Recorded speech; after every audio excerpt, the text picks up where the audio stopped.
और पृथ्वी कक्षीय लक्षणों में बदलाव करती हैं, इसके चक्रों में पृथ्वी की डगमगाहट और पृथ्वी के अक्षीय झुकाव में परिवर्तन आता है। तो इसके कारण क्या होता है, पृथ्वी आज की तारीख में हम कहते हैं ना कि सर सीधी नहीं है, पृथ्वी क्या है 23.5 डिग्री के एंगल पे झुकी हुई है।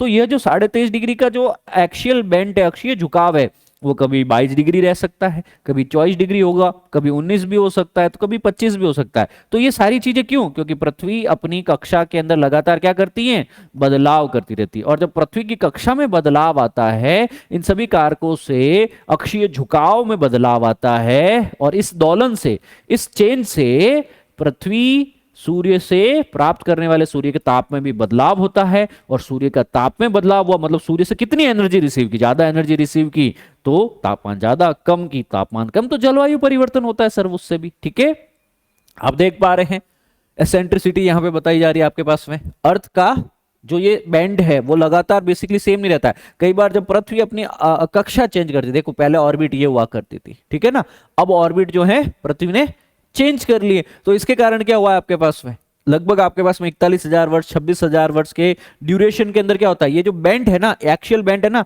यह टिल्ट होता है, यह चेंज होता है, यह परिवर्तित होता है। और इस परिवर्तन के कारण भी देखो, अक्षीय झुकाव के कारण ही तो हम कहते हैं ऋतु परिवर्तन होता है। ऋतु परिवर्तन से कभी दक्षिणी ध्रुव पे गर्मी, कभी सॉरी दक्षिणी गोलार्ध पे गर्मी, कभी उत्तरी गोलार्ध पे गर्मी, तो इसी अक्षीय झुकाव में बदलाव आया अगर, है ना, इसी को ही बेसिकली कहा गया मिलेंकोविच दोलन, मिलेंकोविच ऑसिलेशन। ठीक है, चलो भैया फिर